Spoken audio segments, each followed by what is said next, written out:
Hormuz sous tension, quand un petit détroit bouleverse la planète entière. Le détroit d'Ormuz est devenu le centre du monde cette année. C'est un passage très étroit entre l'Iran et le sultanat d'Oman.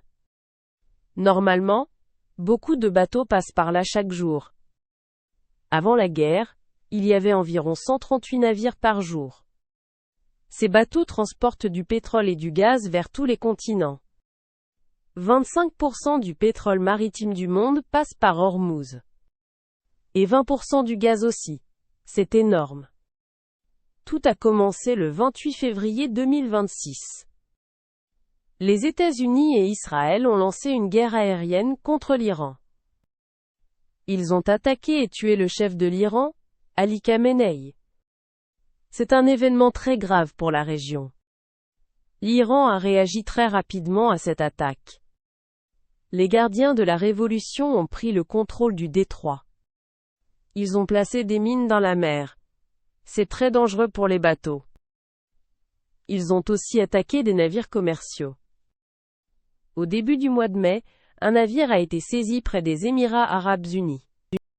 Un autre cargo a été attaqué et a coulé près d'Oman. Depuis le 6 mai, presque aucun bateau ne passe par le détroit. Le mois d'avril a vu seulement 191 navires au total.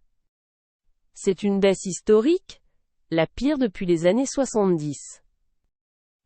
Les États-Unis, eux, ont bloqué les ports iraniens depuis le 13 avril. Les conséquences pour l'économie mondiale sont énormes.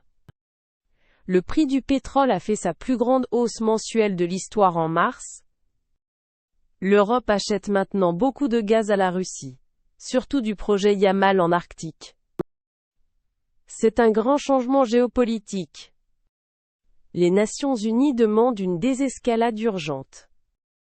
Mais l'Iran a posé 5 conditions pour discuter avec les Américains.